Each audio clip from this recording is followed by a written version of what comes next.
अस्सलाम वालेकुम स्टूडेंट्स। आज lecture number 5 chapter number 2 second year का हम ले रहे हैं और मैंने आप लोगों को लास्ट लेक्चर में यानी कि लेक्चर नंबर 4 में एक्सरसाइज 2.2 स्टार्ट करवाई थी और वहाँ पर मैंने आपको एक डेरिवेशन करवाई थी रेशो थ्योरम की, इंटरनल डिवीजन पॉइंट की या सेक्शन फॉर्मूले की। x, y is equal to m1 x2 plus m2 x1 divided by m1 plus m2 और m1 y2 plus m2 y1 upon m1 plus m2। ये हमने IDP का एक फार्मूला ड्राइव करवाया था आपको और मैंने आपको EDP का फार्मूला लिखवाया था, समझाया था और आपको ड्राइव करने के लिए दिया था। उसके साथ मैंने आप लोगों को एक्सरसाइज के कुछ क्वेश्चन दिए थे और डेफिनेटली मुझे उम्मीद है कि वो सवाल आसानी से आपसे हो गए होंगे। आज हम लेक्चर को आगे बढ़ाते हैं, एक्सरसाइज को आगे बढ़ाते हैं और हम स्टार्ट कर रहे हैं क्वेश्चन नंबर 6 से। क्वेश्चन नंबर 6 में कहता है कि find the fourth vertex of a parallelogram whose other three vertices are A, B and C. Find the fourth vertex of a parallelogram whose other three vertices are A, B and C given. तो parallelogram के तीन vertices आपको दिए हुए हैं और चौथा vertex आपसे मालूम करना है। ठीक है, तो हमने क्या किया, चौथा वर्टेक्स अगर मालूम करना है तो वर्टेक्स जो चौथा होगा उसमें एब्सिसा भी होगा और ऑर्डिनेट भी, तो हमने उसको कंसीडर कर लिया x, y। हमने कहा late b x, y be the fourth vertex of a parallelogram। तो इनके हमें जो वर्टेक्स मालूम करना है हमने इसको कंसीडर कर लिया, इसके कोऑर्डिनेट के x और y होंगे। x और y मालूम करना है, इसका मतलब दो वेरिएबल मालूम करना है, दो इक्वेशन बनेंगी, उनको साइमल्टेनियस सॉल्व करेंगे। अब इसमें यहाँ पर हमने एक पैरेललोग्राम लिया, मैंने ग्राफ पर नहीं बनाया लेकिन सिंपल है। a लिया है 1, -2, b 1, 0, c 2, 1 और d x, y। अब हमें यहाँ पर x और y निकालना है, तो पैरेललोग्राम की कंडीशंस को इस्तेमाल करते हुए हमें x और y निकालना होगा। अब पैरेललोग्राम की क्या कंडीशन है? पैरेललोग्राम की कंडीशन है कि उसके जो अपोजिट साइड्स हैं उनकी लेंथ बराबर होती है, यानी कि AB की लेंथ और CD की लेंथ बराबर होगी और BC की लेंथ और AD की लेंथ बराबर होगी। तो दो इक्वेशंस बना सकते हैं आप कैसे, AB की लेंथ लें और CD की लेंथ लें और बराबर रखें तो एक इक्वेशन मिलेगी, BC की लेंथ लें और AD की लेंथ लें और उनको बराबर इक्वेट करें तो दूसरी इक्वेशन मिलेगी और उन दोनों इक्वेशंस को आप साइमल्टेनियस सॉल्व करके x और y की वैल्यूज मालूम कर सकते हैं। एक तरीका तो ये है। दूसरा, पैरेललोग्राम की एक कंडीशन और है कि जो पैरेललोग्राम के डायगोनल्स होते हैं वो एक दूसरे को बाइसेक्ट करते हैं। यानी बाइसेक्ट करने से मुराद कि जो AC डायगोनल है, यानी एक डायगोनल है A से C तक, मैंने आपको बताया था कि जो डायगोनल होता है वो अपोजिट वर्टेक्स में ज्वाइन है, और एक डायगोनल है BD। तो जो AC और BD ये दोनों डायगोनल हैं, ये बाइसेक्ट करेंगे दोनों एक दूसरे को, यानी दोनों डायगोनल्स के जो मिड पॉइंट्स हैं वो बराबर होंगे। AC डायगोनल और BD डायगोनल के मिड पॉइंट बराबर होंगे। तो हम अगर AC का मिड पॉइंट लें और BD का मिड पॉइंट लें और दोनों को इक्वेट करें तब भी हमें x और y मिल जाएगा। तो एक तरीका तो आपको इसकी साइड्स की लेंथ को बराबर रखकर है, अपोजिट साइड की लेंथ को बराबर रखकर आप इक्वेशन को सॉल्व करें और x, y निकाल लें, और दूसरा तरीका इसके डायगोनल्स के मिड पॉइंट्स को इक्वेट करके भी आप x और y निकाल सकते हैं। दोनों ही तरीके सही हैं, लेकिन जो मिड पॉइंट वाला तरीका है, डायगोनल्स वाला तरीका है, वो ज्यादा जल्दी और आसान होगा, जबकि जो अपोजिट साइड की लेंथ है उसमें काम ज्यादा है, उसमें आपको टाइम ज्यादा लगेगा। तो हमने कहा हम जानते हैं we know that diagonals AC and BD bisects each other। हम जानते हैं कंडीशन है पैरेललोग्राम की कि जो डायगोनल होते हैं पैरेललोग्राम के वो एक दूसरे को बाइसेक्ट करते हैं। इट मींस के मिड पॉइंट ऑफ AC बराबर होगा मिड पॉइंट ऑफ BD, यानी कि AC का मिड पॉइंट और BD का मिड पॉइंट बराबर रखेंगे तो हमें x और y की वैल्यू मिल जाएगी। अब मिड पॉइंट फार्मूला क्या है हमारे पास, यूजिंग मिड पॉइंट फार्मूला, वो भी मैंने आपको लास्ट लेक्चर में ड्राइव करवाया था और बहुत आसान है। x x comma y is equal to x1 plus x2 divided by 2 और y1 plus y2 divided by 2। ये हमारा मिड पॉइंट फॉर्मूला है। तो अब मिड पॉइंट ऑफ AC निकालें।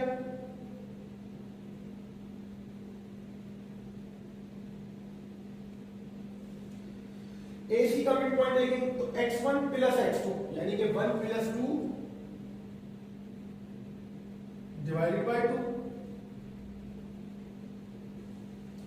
y1 plus y2 divided by 2 is equal to BT का mid point है तो x1 प्लस x2 यानी कि x प्लस 1 डिवाइडेड बाय 2 और y1 प्लस y2 यानी कि y plus 0 divided by 2।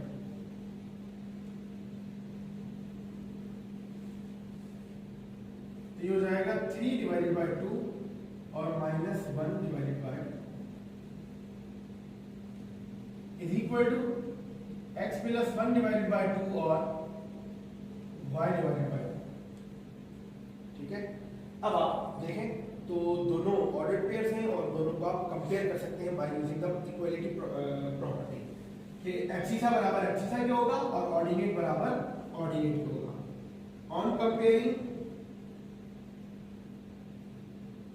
We get 3/2 is equal to x plus 1 divided by 2 and minus 1/2 is equal to y।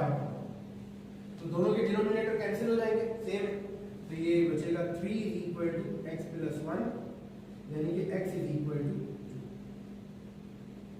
इसी तरह यहाँ देखें तो 2 से कैंसिल होगा और y is equal to minus 1। तो आपको x भी मिल गया और y भी मिल गया यानी कि आपको चौथा वर्टेक्स मिल गया।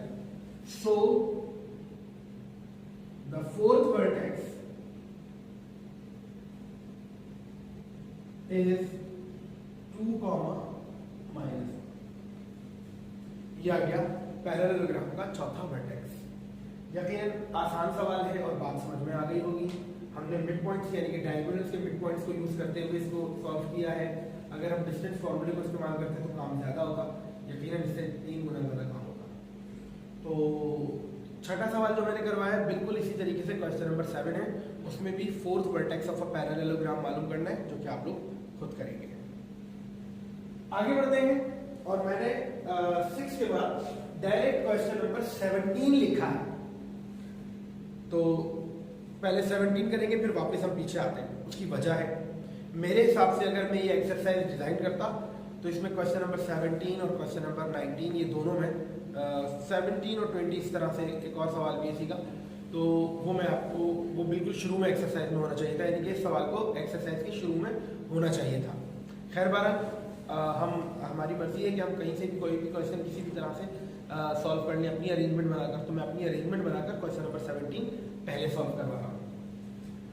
क्वेश्चन नंबर 17 में बोल रहा है in what ratio does the point C 2,4 divide the join of A and B? In what ratio does the point C divide the join of A and B? यानी कि ये बताएं किस रेशियो में C जो है वो A और B को डिवाइड कर रहा है।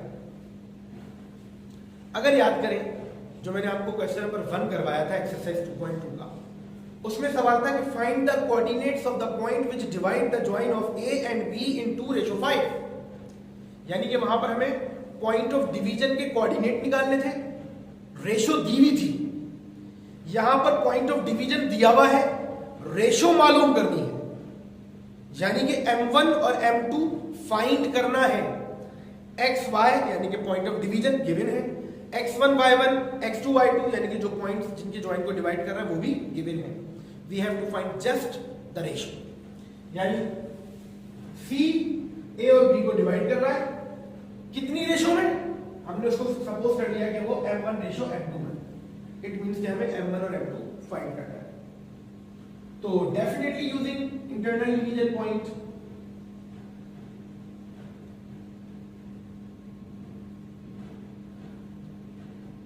और वो है x, y is equal to M1 x2 M2 x1 divided by M1 plus M2 m1/2 plus m2/1 divided by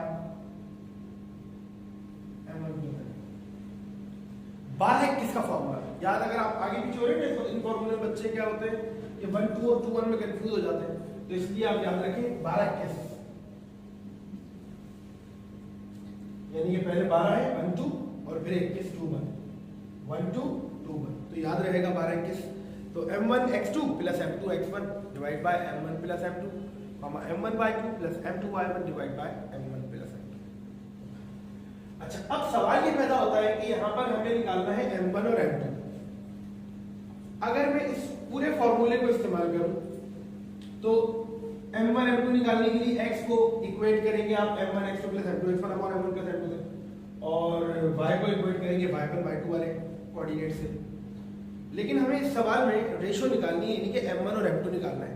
अब m1 और m2 एब्सिसा के लिए भी वही है और ऑर्डिनेट के लिए भी वही है, डिफरेंट नहीं है, यानी कि अलग अलग m1 m2 तो नहीं होगा ना। पॉइंट ऑफ डिवीजन का रेशो जो है वो सेम होगा, भले वो x कोऑर्डिनेट हो या y कोऑर्डिनेट हो, यानी कि एब्सिसा हो या ऑर्डिनेट हो, दोनों के लिए m1 और m2 सेम होगा। तो आप इनमें से कोई भी एक इस्तेमाल कर लें, दोनों इस्तेमाल करने की जरूरत नहीं है, यानी कि चाहे तो एब्सिसा इस्तेमाल करें चाहे तो ऑर्डिनेट इस्तेमाल करें, दोनों में से कोई भी एक इस्तेमाल करें। तो हम क्या कर रहे हैं, यूजिंग ओनली एब्सिसा, क्योंकि दोनों के लिए रेशो सेम है।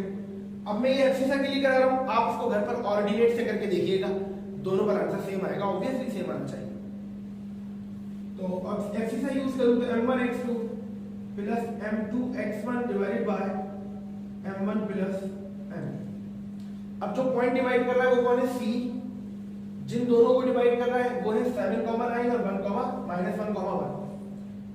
तो अब पॉइंट डिवाइड कर रहा है 2, 4। तो इसमें x कौन है आपके पास,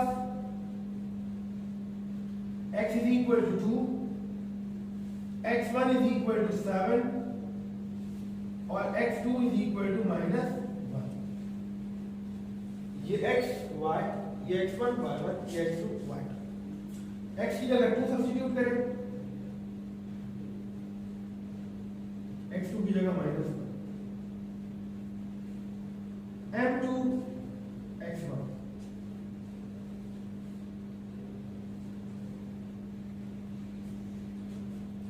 अब ये m1 प्लस m2 डिवाइड हो रहा है तो क्या हो जाएगा, मल्टीप्लाई। ये होगा 2m1 plus 2m2 is equal to -m1 plus 7m। अब आपको निकालना है m1 m2, तो m1 को एक जगह और m2 को एक जगह रख लें। ये -m1 लेफ्ट साइड पर ले आऊं तो ये हो जाएगा 2m1 प्लस m1 और 7m2 माइनस 2m2, ये हो जाएगा 3m1 is equal to 5m। याद रहे कि आपको m1 रेशो m2 निकालना है। m1 रेशो m2 का मतलब है m1 अपॉन ये मालूम करना, m1 अपॉन। तो आप क्या करेंगे, m2 डिवाइड होगा तो क्या हो जाएगा, मल्टीप्लाई, और 5 डिवाइडेड बाय, यानी कि m1 ratio m2 is equal to 5 ratio 3। So the required ratio is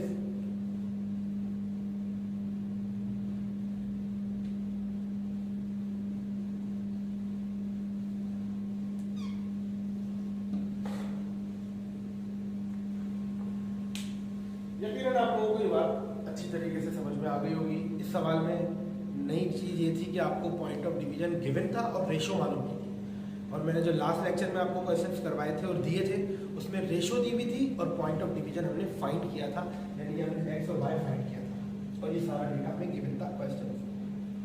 तो ये क्वेश्चन नंबर 17 है। इसी तरह का एक और सवाल भी एक्सरसाइज में जो आप लोग करेंगे 19 या 20। और अभी हम बड़े इंपॉर्टेंट क्वेश्चन की जाने बढ़ रहे हैं। पहले आप लोग इसका स्क्रीनशॉट लें, हम आगे बढ़ते हैं। आगे बढ़ते हैं क्वेश्चन नंबर 13 की जाने। क्वेश्चन नंबर 13 बहुत इंपॉर्टेंट क्वेश्चन है। क्वेश्चन नंबर 13 की तरह ही 14 है और 22 भी इसी तरह से है, और ये अहम सवाल हैं। एक्सरसाइज 2.2 पूरी बड़ी इंपॉर्टेंट है और ये भी बोर्ड एग्जाम्स में काफ़ी बार आएंगे सवाल।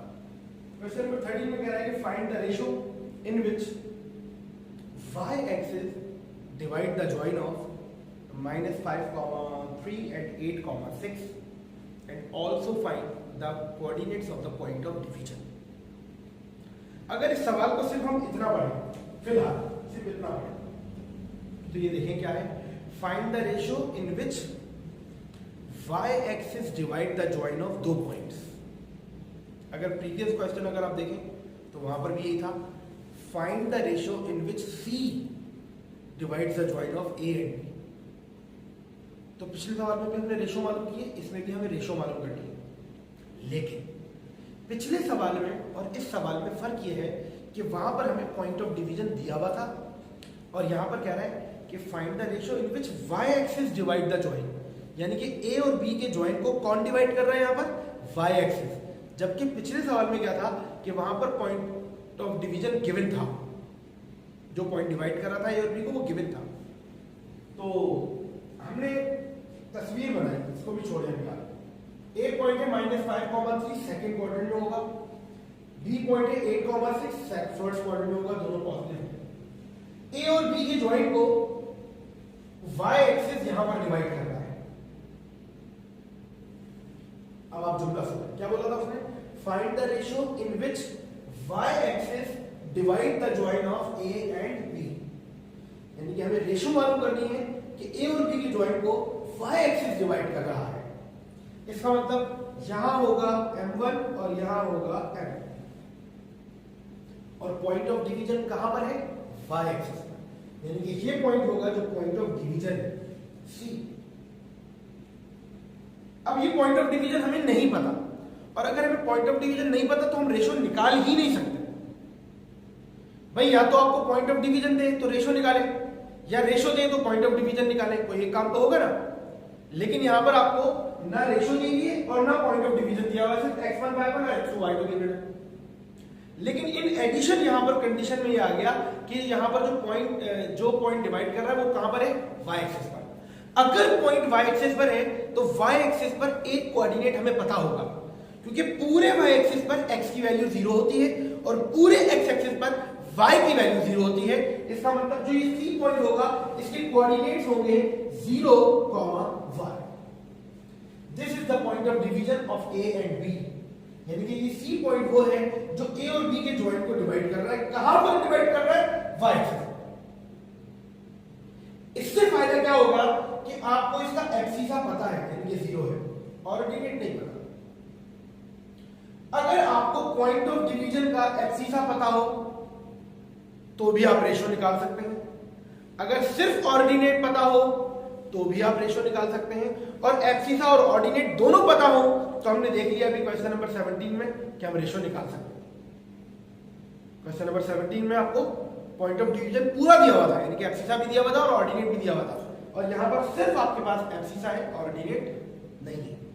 तो आपने जो पॉइंट ऑफ डिवीजन इसको क्या कंसीडर किया, 0, 1. अच्छा, अब आगे चले सवाल को लेके. तो सवाल में उसने कहा था कि also find the coordinates of the point of division, यानी कि जो पॉइंट डिवाइड कर रहा है उसके कोऑर्डिनेट्स भी बताने हैं. अब पॉइंट डिवाइड कौन कर रहा है, C. अगर C डिवाइड कर रहा है तो इसका मतलब है x तो 0 है, हमें सिर्फ क्या मालूम करना होगा, y.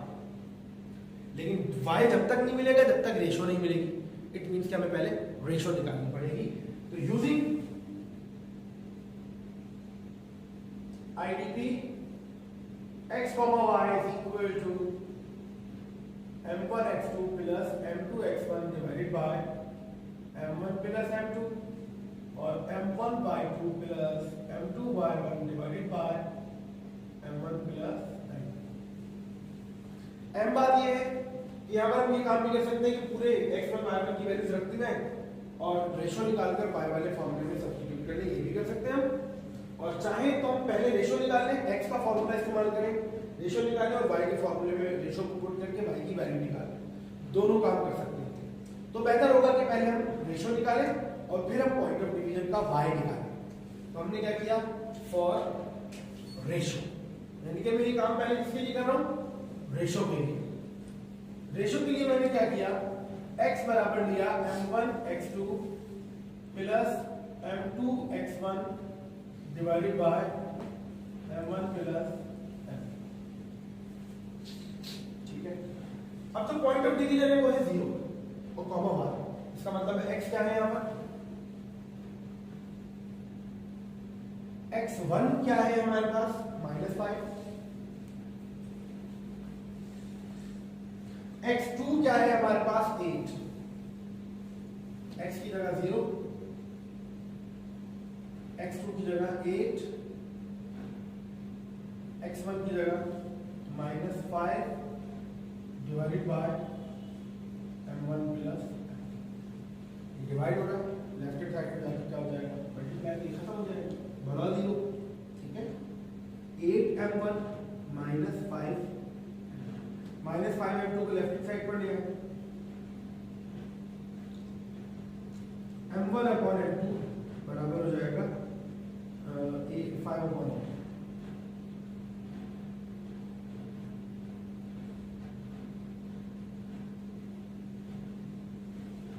यहाँ मल्टीप्लाई हो रहा था आगे डिवाइड हो गया, और 8 यहाँ मल्टीप्लाई हो रहा था आगे डिवाइड हो गया, ये हो गया m1 ratio m2 is equal to 5 ratio 8। ये आ गई हमारे पास रिक्वायर्ड रेशो। के सवाल में हमें उसने पहले रेशो मालूम करवाई, हमने रेशो निकाली, लेकिन कंप्लीट करने के लिए हमें क्या करना है, रेशो तो हमें मिल गई, लेकिन अब हमें y कोऑर्डिनेट भी चाहिए। तो y कोऑर्डिनेट के लिए हमें क्या करना पड़ेगा, देखिए फॉर y कोऑर्डिनेट, ये हमारे पास x कोऑर्डिनेट तो है ना, x कोऑर्डिनेट कौन है, 0 पॉइंट ऑफ डिवीजन था। y कोऑर्डिनेट के लिए हम क्या करें, y is equal to m1 y2 plus m2 y1 divided by m1 plus m। अब हमारे पास यहां पर y1 कौन है 3, y2 कौन है 6, m1 कौन है 5 और m2 कौन है 8। सब्स्टिट्यूट कर, m1 y2 m2 y1 divided by m1 plus m।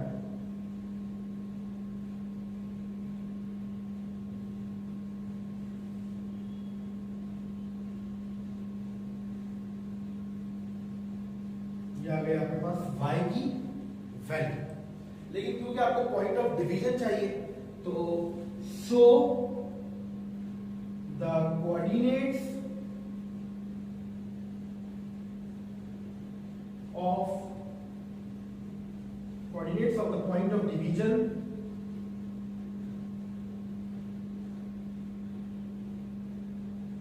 Is, हमारा पॉइंट ऑफ डिवीजन कौन था, C0, y। इसका एक्सिस हमें पता था, y हमने निकाल लिया है, तो ये पॉइंट क्या होगा 0,54 डिवाइडेड बाय। अच्छा जी, अब देखिए कि हम एक्सरसाइज को आगे बढ़ाते हैं। क्वेश्चन नंबर 13 मैंने करवाया था, अभी क्वेश्चन नंबर 14 देखें। 14 भी 13 की तरह ही है, लेकिन थोड़ा सा काम जरा डिफरेंट है, तो देखिएगा। What is the line segment joining P and Q is cut by x and y axis at A and B respectively। अभी सवाल को इतने पढ़ते हैं, क्या कह रहा है ये, सवाल को समझने की कोशिश करते हैं। बोल रहा है एक लाइन सेगमेंट है P और Q का, P और Q का लाइन सेगमेंट है, इस cut by x and y axis, यानी कि उस P और Q के ज्वाइन को x एक्सिस और y एक्सिस कट कर रहे हैं, x एक्सिस और y एक्सिस कट कर रहे हैं। कहां पर, A पर और B पर रिस्पेक्टिवली, यानी कि बिल तरतीब, यानी x एक्सिस पर जो P और Q के ज्वाइन को कट कर रहा है वो कौन है, A, और y एक्सिस पर P और Q के ज्वाइन को जो कट कर रहा है वो है B। इसका मतलब P और Q के दो पॉइंट्स ऑफ डिवीजन हैं जो हम पर बात कर रहे हैं, और वो कौन है, एक A और एक B। A कहां पर है, x एक्सिस पर, और B कहां पर है, y एक्सिस पर।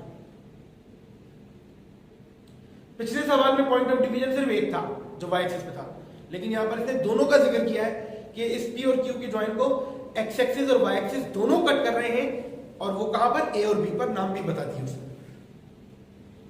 बोला फाइंड द रेशोज, रेशो नहीं रेशोज, इसका मतलब है एक से ज्यादा पॉइंट ऑफ डिवीजन पर बात हो रही है, इन विच A and B divides PQ। वो रेशो बताओ जिसमें P और Q को A कट कर रहा है और B कट कर रहा है। यानी कि ए पॉइंट ऑफ डिवीजन ले तो बताओ पी और क्यू की रेशियो में क्या होगी, किस रेशियो में डिवाइड कर रहा है। और अगर बी पॉइंट ऑफ डिवीजन ले तो पी और क्यू को वो किस रेशियो में डिवाइड कर रहा है। इसका मतलब है दो रेशियोज निकालनी है, पॉइंट ऑफ डिवीजन नहीं, सिर्फ रेशियोज निकालनी है। तो हमने इसको देखे पहले तस्वीर को, हमने पी पॉइंट लिया -8, जो सवाल में दिया हुआ है। ये x नेगेटिव है, y पॉजिटिव है, तो ये सेकंड क्वाड्रेंट में होगा। q है 6, -4, x पॉजिटिव y नेगेटिव है, तो सेकंड फोर्थ क्वाड्रेंट में होगा। अब p और q के जॉइन को डेफिनेटली इसी तरह से कट कर रहा होगा। मैंने एग्जैक्ट तो फिगर नहीं बनाई, लेकिन क्वाड्रेंट के हिसाब से बनाया। तो एक पॉइंट है ये जो कि x एक्सिस पर डिवाइड कर रहा है, और एक पॉइंट है ये जो कि y एक्सिस पे डिवाइड कर रहा है। इसने कहा था कि x एक्सिस पे कौन डिवाइड कर रहा है, a, उसको नाम दिया हमने a का। इसने कहा था y एक्सिस पे जो डिवाइड कर रहा है वो कौन है, b, इस y एक्सिस पे पॉइंट को हमने नाम दिया b का। अब जो a पॉइंट के कोऑर्डिनेट होंगे x एक्सिस पर होने की वजह से उसमें x की वैल्यू तो कोई ना कोई होगी, लेकिन y कोऑर्डिनेट 0 होगा। इट मींस कि a के कोऑर्डिनेट होंगे x, 0। x एक्सिस पर है ना, x की कोई ना कोई वैल्यू होगी, लेकिन y 0 होगा, यह पता है। और जो पॉइंट y एक्सिस पर है उसमें x कोऑर्डिनेट तो 0 होगा, लेकिन y कोऑर्डिनेट की वैल्यू कोई ना कोई होगी।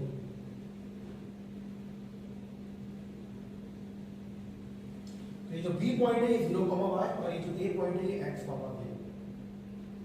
ठीक है। अब हमें मालूम करने हैं रेशियोज। a डिवाइड कर रहा है p q को m1 रेशियो m2 में। हमने क्या किया, पॉइंट क्या दिया, let a x, 0 and b 0, y। ये x, 0 क्यों लिया, क्योंकि ये x एक्सिस पर है तो y कोऑर्डिनेट 0 होगा। b पॉइंट 0, y को लिया क्योंकि y एक्सिस पर है तो x कोऑर्डिनेट 0 होगा। Divide the joint of p and q at x and y axis respectively in m1 ratio m2। हमने उनकी रेशियो क्या ली है, m1 और m2। तो हमें दो रेशियोज निकालनी है, एक a पर और एक b पर, यानी कि एक x एक्सिस के हिसाब से और एक y एक्सिस के हिसाब से। तो डेफिनेटली हमें आईडीपी यूज करना है। तो हम लिखेंगे क्या, फॉर द पॉइंट a, हम किसके लिए बात कर रहे हैं, a पर, which is at x axis. हम पॉइंट a की बात कर रहे हैं, पॉइंट ऑफ रेशियो निकाल रहे हैं a पॉइंट पर जो कि x एक्सिस पर है। तो इसका x कोऑर्डिनेट है और y कोऑर्डिनेट, अब x कोऑर्डिनेट x और y कोऑर्डिनेट 0 है, तो इसका मतलब है कि हम यहाँ पर y कोऑर्डिनेट यूज करेंगे तो रेशियो निकलेगी, इसका हम x कोऑर्डिनेट यूज करेंगे तो रेशियो निकलेगी। तो y हमने आईडीपी का फॉर्मूला लिखा है, तो हम यूज कर रहे हैं y m1/2 plus m2/1 divided by m1 plus m2। अब हमारे पास y1 और y2 कौन है, p q का जो है तो ये x1 y1 है और ये x2 y2 है। तो x1 हमारे पास, y1 कौन है हमारे पास 10, और y2 हमारे पास कौन है -4, और y point of division y क्या है, सब्स्टिट्यूट करें 0 is equal to m1, m ratio हमें पता ही है, y2 है -4, m2 और y1 कौन है 10 divided by m1 plus m2। Divide हो जाता है तो मल्टीप्लाई होगा, ये होगा -4 m1 प्लस 10 m2, -4 m1 इधर आएगा तो प्लस 4 m1। हमें m1 और m2 चाहिए, तो ये होगा m1 divided by m2 is equal to 10 divided by 4, यानी कि 5 divided by 2।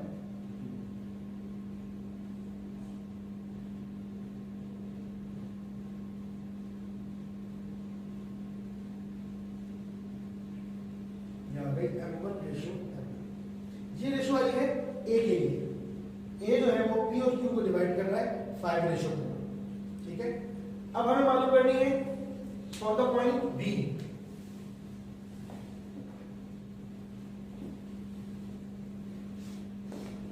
which is at y axis। तो b पॉइंट कहां पर है, y एक्सिस पर है, और y एक्सिस पर है तो इसका मतलब है x कोऑर्डिनेट 0 होगा, और अगर x कोऑर्डिनेट 0 है तो हम x का फार्मूला यूज करेंगे, x is equal to m1 x2 plus m2 x1 divided by m1 plus m2। Here b के लिए ऐसे देखें, x कौन है 0। अब यहां पर हमें x हमारे पास क्या है, जो पॉइंट ऑफ डिवीजन है b, x is equal to 0, x1 is equal to -8 और x2 इज इक्वल टू 6। ठीक है जी। अब आप यहां पर वैल्यूज का सब्स्टिट्यूट करें, x क्या रखेंगे 0, m1 x2 m2 x1 divided by m1 plus m2। ये डिवाइड हो रहा था जाके खत्म हो जाएगा, ये होगा 6m1 minus 8m2 minus 8m2 इधर दिया है तो 8m2 is equal to 6m1, यानी कि ये m2 इधर डिवाइड हो रहा है, मल्टीप्लाई में करेंगे डिवाइड होगा, ये होगा 8/6 is equal to m1 ratio m2 is equal to 2 4 था और 2 3 था 4:3। तो अब आपके पास दोनों रेशियोज आ गई हैं ए और बी को डिवाइड करने वाली, यानी कि पी और क्यू के जॉइंट को डिवाइड करने के लिए। So the required ratios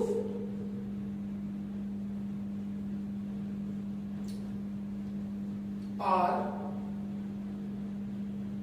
5:2 and 4:। तो यकीनन आप लोगों को ये क्वेश्चन नंबर 14 क्लियर हुआ होगा और इसमें हमने क्वेश्चन नंबर 13 वाला काम किया, लेकिन यहाँ पर एक्स एक्सिस और वाई एक्सिस दोनों डिवाइड कर रहे थे और क्वेश्चन जिस तरह से पूछा गया था उसको अंडरस्टैंड हमें करना था। तो ये बड़ी इंपॉर्टेंट बात होती है कि आप क्वेश्चन को एनालाइज करें। बिल्कुल इसी तरीके से क्वेश्चन नंबर 22 है, ठीक है, ये मैं करवा नहीं रहा, सिर्फ बता रहा हूँ। अगर आप इसको देखें बुक में, ये तो मैंने लिखा है, बुक में अगर आप देखेंगे तो ये तकरीबन 3.5 लाइन के अंदर 3 लाइन के अंदर जो है वो डिफाइन किया है पूरा क्वेश्चन। और ये क्वेश्चन नंबर 22 एक लाइन में, सवा लाइन के अंदर ये पूरा सवाल है। दोनों में सेम बात है, दोनों में बिल्कुल सेम काम है। एक में एक्सप्लेन पूरा किया और एक में बहुत कम एक्सप्लेन किया, यानी कि क्वेश्चन को पूछने का अंदाज देखें आप क्या है। बोल रहे हैं find in what ratios the join of this and this is cut by the axis of coordinates. बोल रहे हैं रेशियोज मालूम करें अगर इन दोनों के ज्वाइन को कौन कट कर रहा है, एक्सिस ऑफ कोऑर्डिनेट्स कट कर रहे हैं। आपको पता है एक्सिस ऑफ कोऑर्डिनेट क्या होते हैं? वो कोऑर्डिनेट जो कि एक्स एक्सिस और वाई एक्सिस पर होते हैं, यानी ये जो x, 0 है ना, ये एक्सिस ऑफ कोऑर्डिनेट है और ये 0, y है, ये भी एक्सिस ऑफ कोऑर्डिनेट है। यानी कि सपोज कर ले सवाल को इस तरह, ये b है, ये q है और इन दोनों के ज्वाइन को कौन डिवाइड कर रहा है, एक्सिस ऑफ कोऑर्डिनेट। और एक्सिस ऑफ कोऑर्डिनेट कौन है, a और b, यानी कि इन दोनों के ज्वाइन को x एक्सिस और y एक्सिस दोनों डिवाइड कर रहे हैं, दोनों की रेशियो निकालनी है। बिल्कुल इसी तरीके से क्वेश्चन नंबर 22 सॉल्व होगा जैसे क्वेश्चन नंबर 14 करवाया। तो यकीनन आप लोगों को ये बात अच्छी तरीके से समझ में आनी चाहिए और इस क्वेश्चन को 14 के साथ आप लोग सॉल्व करेंगे तो इंशाल्लाह आप लोगों को ये जो भी प्रॉब्लम होगी वो भी दूर हो जाएंगे। आगे बढ़ते हैं, पहले आप इस क्वेश्चन को का स्क्रीनशॉट ले लें, फिर हम आगे। अच्छा जी, अभी मैंने आप लोगों को क्वेश्चन नंबर 13, 14 बताए हैं और ये जो क्वेश्चन नंबर 18 है ये मैंने एक्चुअली एक पूरा लेक्चर रिकॉर्ड करवाया था जिसमें क्वेश्चन नंबर 18 मिस हो गया, तो ये दोबारा रिकॉर्ड करवा रहा हूँ आपको मैं। तो ये आपको 2 पार्ट्स में मिलेगा आज का लेक्चर। एक पार्ट 1 होगा जिसमें हमने क्वेश्चन नंबर 6, 13, 14 और ये सॉल्व किए हैं और एक पार्ट में आपको क्वेश्चन नंबर 18 मिलेगा आज के लेक्चर में 12। अब आगे चलते हैं क्वेश्चन नंबर 18 में। तो देखें, कहता है कि A, B and C are 3 non-collinear points। A, B और C क्या हैं? ये कोलिनियर पॉइंट्स हैं। कोलिनियर पॉइंट्स आपको पता है, the points which are line on a same line are called collinear points. वो तमाम पॉइंट्स जो एक लाइन पर पड़े होते हैं उनको हम कोलिनियर पॉइंट्स कहते हैं। A and B are respectively 3, 4 and 7, 7 respectively, मतलब बिलतरतीब। तो A क्या है आपके पास 3, 4 और B कौन है आपके पास 7, 7। And AC equal to 10 units, यानी कि A से लेकर C तक का आपको डिस्टेंस दिया हुआ है 10 यूनिट्स, ठीक है। और बोला find the coordinates of C, बोल रहा C के कोऑर्डिनेट्स बताएं क्या होंगे। अब इस सवाल को सॉल्व करने के लिए ये याद रहे कि ये बड़ा इंपॉर्टेंट क्वेश्चन है इस एक्सरसाइज का, बोर्ड एग्जाम्स में आ चुका है और बोर्ड एग्जाम में चेंज होकर भी आया है। चेंज होकर क्या आया था वो भी मैं लेक्चर के दौरान बताऊंगा आपको। तो अब हमें C के कोऑर्डिनेट निकालने का हमने क्या किया कि x, y कहा कि be the coordinates of C। x, y को हमने क्या कहा कि वो C के कोऑर्डिनेट्स हैं। डेफिनेटली C के कोऑर्डिनेट एक होगा x का और एक कोऑर्डिनेट, तो एक को हमने x कहा और एक को हमने y, जैसे हम पहले भी करते आए हैं। सवाल में उसने कहा था कि एबीसी आर कोलिनियर पॉइंट्स, इसका मतलब है एक लाइन पर पड़े हुए होंगे। ए की वैल्यू गिवन है, बी की वैल्यू गिवन है और सी की हमने कंसीडर की है एक्स और वाई। सवाल में एक चीज और दी है कि ए से लेकर सी तक का जो डिस्टेंस है वो है 10 यूनिट्स। ए से लेकर सी तक का जो डिस्टेंस है वो 10 यूनिट्स है। अब हम सी के कोऑर्डिनेट निकाले कैसे? अगर आप सवाल देखें और तस्वीर देखकर आपको ऐसा लग रहा होगा कि जो बी है वो ए और सी का मिड पॉइंट है। ये मिड पॉइंट हो भी सकता है और नहीं भी हो सकता, लेकिन ये बात जरूर आपके ध्यान में आनी चाहिए कि जो बी है वो ए और सी को डिवाइड कर रहा है। अगर बी ए और सी को डिवाइड कर रहा है तो डेफिनेटली किसी रेशो में डिवाइड कर रहा होगा। रेशो हमारे पास नहीं है। अगर हमारे पास रेशो आ जाए तो हम इस एक्स और वाई के कोऑर्डिनेट्स फाइंड कर सकते हैं। अब रेशो कैसे निकालें? हमें ए से लेकर सी तक का डिस्टेंस पता है। अब ए से लेकर बी तक क्या होगा? m1 और बी से लेकर सी तक क्या होगा? m2। ना हमारे पास m1 है और ना हमारे पास m2 है, लेकिन ए और बी के कोऑर्डिनेट्स हमारे पास हैं तो हम इनका डिस्टेंस फाइंड कर सकते हैं। जब मैं ए और बी का डिस्टेंस फाइंड करूंगा तो मुझे m1 मिल जाएगा, ठीक है? यानी कि ए से लेकर बी तक का डिस्टेंस मिलेगा तो मुझे m1 मिल जाएगा। और ए से लेकर सी तक का डिस्टेंस है, यानी कि सवाल में गिवन है, और ए से लेकर बी तक का डिस्टेंस हम फाइंड कर लेंगे। तो जब मैं ए सी के डिस्टेंस को ए बी के डिस्टेंस से मैं फाइंड माइनस करूंगा तो मुझे बी से लेकर सी तक का डिस्टेंस मिल जाएगा, यानी कि m2 भी आ जाएगा। और जब m1 और m2 आ जाएगा तो हम आईडीपी का फॉर्मूला इस्तेमाल करके इसके सी के कोऑर्डिनेट फाइंड कर सकते हैं। तो first we have to find the distance between A B. तो हम पहले डिस्टेंस फाइंड करेंगे इसका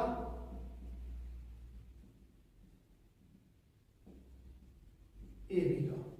ए बी का डिस्टेंस निकालना है तो डिस्टेंस फॉर्मूला लगेगा। यकीनन डिस्टेंस फॉर्मूला आपको याद होगा, लेकिन फिर भी लिख रहा हूं एहतियातन। x2 - x1 whole square plus y2 - y1 whole square. तो पहले ए बी का डिस्टेंस लें।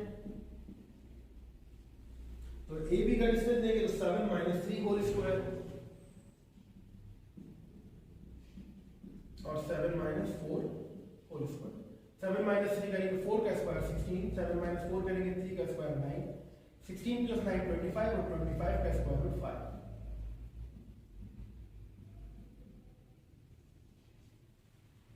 ए बी का डिस्टेंस कितना आ गया है? 5 यूनिट्स। अब हमें बीसी का डिस्टेंस निकालना है। तो आपको पता है कि जो एसी है according to given condition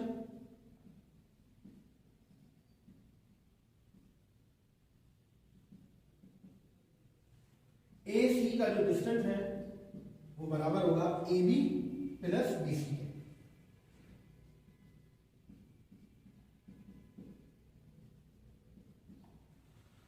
AC A से लेकर C तक का डिस्टेंस है 10 यूनिट्स। A से लेकर B तक का डिस्टेंस हमने निकाला 5 और BC, तो BC बराबर किसके आ गया? 5।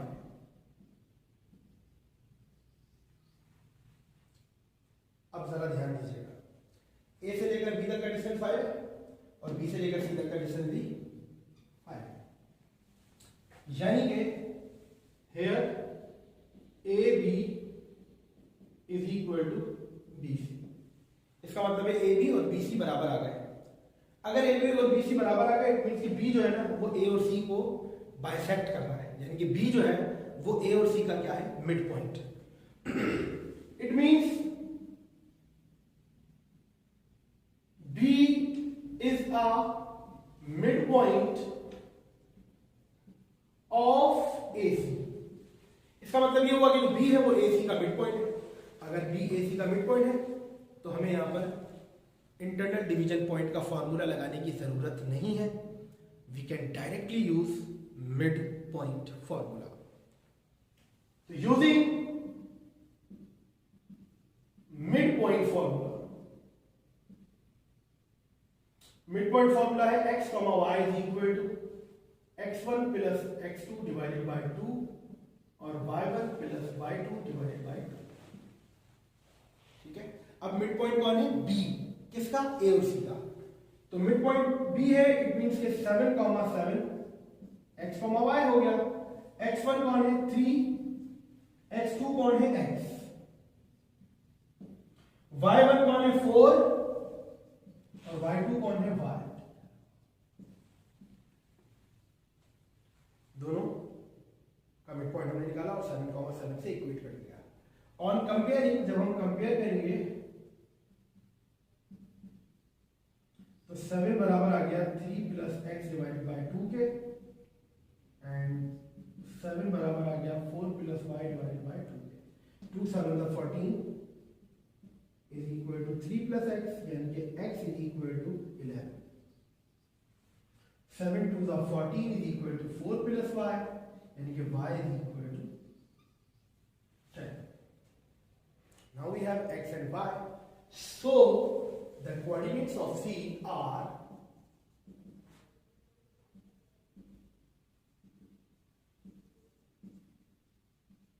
10, 11. Oh, sorry, 11, 10. तो हमने C के कोऑर्डिनेट फाइंड कर लिए 11, 10। अब यहाँ पर सवाल तो खत्म हो गया, लेकिन इस सवाल से सवाल जुड़ता है क्या कि अगर यहाँ पर AB और BC बराबर नहीं आते तो क्या होता। अगर यहाँ पर AB और BC बराबर नहीं आते, यानी कि AB सपोज करें 5 आ रहा है, BC इज इक्वल टू 8 आ रहा है, तो फिर आपको यहाँ पर मिड पॉइंट फॉर्मूले की जगह इंटरनल डिवीजन पॉइंट का फॉर्मूला लगाना पड़ता और M1 और M2 की वैल्यूज डिस्टेंस से सब्स्टिट्यूट कर देते हैं।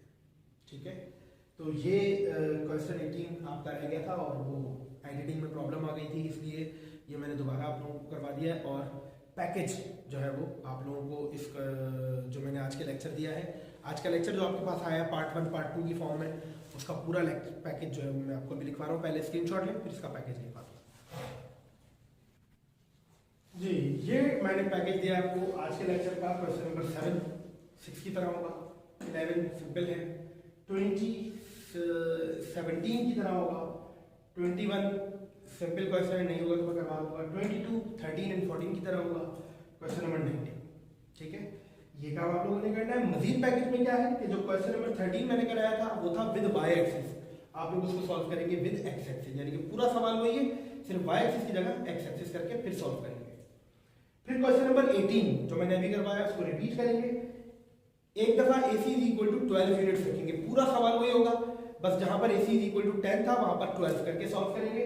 और एक बार क्वेश्चन नंबर 18 को दोबारा सॉल्व करेंगे और AC में 10 की जगह 8 रखकर सॉल्व करेंगे।